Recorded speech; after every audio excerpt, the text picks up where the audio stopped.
Hi everyone! Today I'll be doing my last demo, and it's going to be a continuation of the work from my previous one. I'll be discussing what changes and additions I've made to my second project, which as a reminder is creating a new RBT review command, which will create and update reviews from the command line. I'll start off by talking about one big change that I've made to the structure and usage of the command. Previously, the command was being run as RBT review, followed by the options that you wanted to pass to the subcommand, and then the name of the subcommand. The issue with this was one, it wasn't very intuitive, and two, RBTools wasn't able to enforce optional versus mandatory options for each of the subcommands.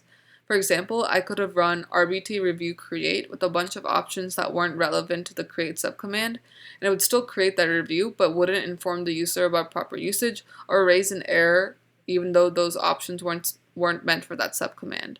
To solve this problem, I created subparsers for each of the subcommands so RBTools could enforce its own rules and options for each. Another addition in this iteration is the JSON flag, which when passed will print out some information that's relevant to the subcommand in JSON format, and that might be useful for automation in the future.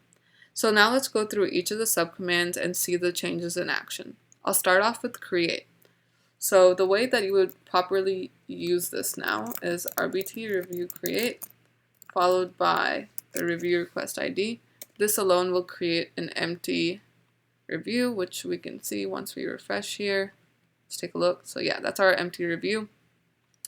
And now just to backtrack about what I was saying before, if I now pass an option that isn't relevant, such as text, which is really only meant for comments, I get this message letting me know that it doesn't recognize that argument, and I can use the help flag to figure out what options I can use for this. But yeah, this wasn't happening in the previous iteration. It would have just let this pass and still created that review. And you can see how someone could have gotten into a situation where they might have been creating or updating something in a review that they weren't intending to. So let's also show off what the JSON flag does now. So I'm just going to quickly update this review with a review header. So let's do test header. And I'm going to pass on that JSON flag. So if I refresh this, I can see I have my test header over here. Great. And I also have all this information in JSON format, which might be useful if I want to automate some processes later on. But as you can see over here, I have my review request ID, the subcommand that I used, the ID of the review draft itself, and the status of the subcommand, which is great.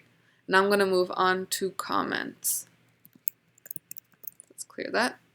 So in my first iteration, I had one subcommand, add comment, that was being used to add all three different types of comments. And just as a refresher, those three types are general comments, diff comments, and file attachment comments.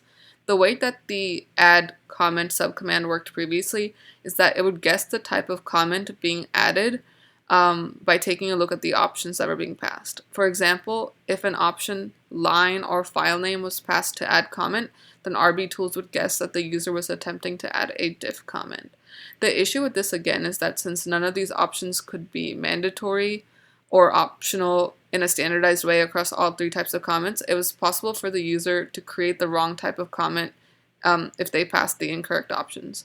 For this iteration, I revised that by splitting add comment into three separate subcommands, one for each type.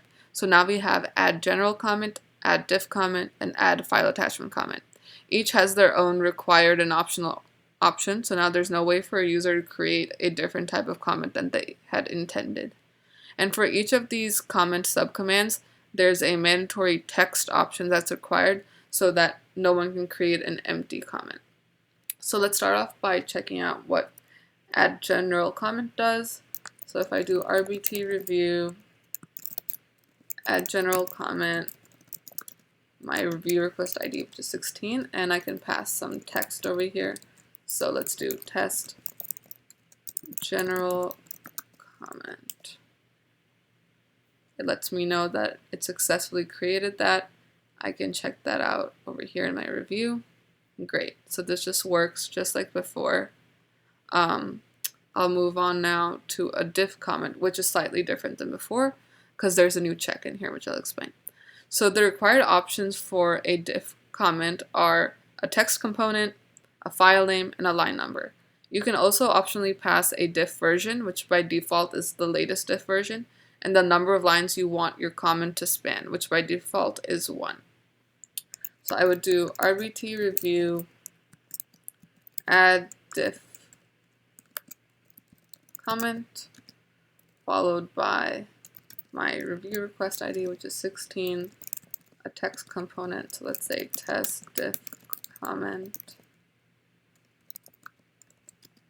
the file name, which this is the check I wanted to talk about. So before, if you passed in a file name which was matched more than once in your diff, it would just pick the first one it matched with and add the diff comment onto that. But obviously we don't want that to happen, because then a user might be adding a diff comment to a file that they didn't want to. So in my diff right now, I have 2 different files with the name review.py. Let me see if I can show you that. Yeah, so I have these 2, which are both named review.py, and they're both in my diff. So if I do review.py here, let's just add on my line number, let's say 50. I get this message that says RBTools found more than one file diff with the past file name, review.py. To ensure RBTools selects the correct file, please pass the subdirectory and file name instead. So now that I have this message, I can be more specific with the file that I actually want to add that diff comment to. So let's say I want to do it for the commands /review.py. If I pass that, it was created successfully, and we can check that out to make sure it was added to the right file. So yeah, you can see it got added to the right subdirectory and file name over here. So that's just the new check that I added in during this iteration. And now let's talk about file attachment comments. This is pretty similar to what it was before. You just do RBT review, add file attachment comment, pass that review request ID, pass some text, test file attachment comment, and let's open an issue with this one. Why not? Oh, let's not forget we need our file attachment ID as well. So my file is over here. Click on it. I can check out. Okay, so that ID is 6. If I run that, it lets me know that it was created successfully. I can check it out again by going here, and I see that an issue was opened and that comment is attached to the right file. Great. So moving on, let's check out what discard is up to now. So discard's pretty much the same as before. We just need to do RBT review discard with the review request ID of the review that we want to delete. So RBT review discard that review request ID, and once I pass that, it lets me know that it was deleted. If I refresh this, it's no longer there. I can double check that it wasn't accidentally published. You can see there's nothing here before an hour ago. So yeah, that was discarded. So now if I try to run that again, it gives me an error message that there's no review draft for the specified review request. So there's a difference between for discard and publish. If there's no pending review draft, you'll get an error, versus for all of the comment subcommands and for ship it, if there's no pending review draft, it'll actually create one and then add that comment or add that ship it label for it. But with discard and publish, if that review draft doesn't exist, you'll get this error message over here. And so now let's check out publish. So lastly, we have this publish command, which publishes the pending review. Similar to discard, you'll get an error for the subcommand if you try to run it when a review draft isn't pending already. And you'll also get a review now if you try to publish an empty review. I didn't have that check in the previous iteration, so this is new. So let's see. Let me create an empty review for review request 16. So let's open this up. It's completely empty. And now if I try to publish this,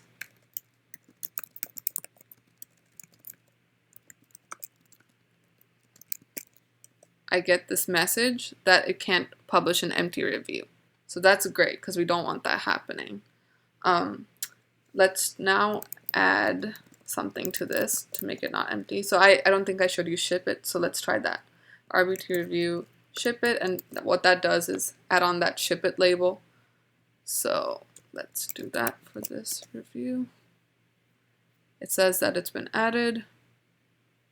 Refresh, check. Alright, so it says ship it, so this review is no longer empty. So if I try to publish it now, it lets me know that it successfully published it. I refresh the page, the banner is gone. I can scroll down to my reviews and see 0 minutes ago I have this new review that says ship it. So yeah, that basically sums up what I've worked on for this project. It was a really fun project to work on, and I've learned a lot from building out this command, and I hope that command line heavy users will find this helpful, and also anyone who might want to automate some review related processes. Thanks again for watching.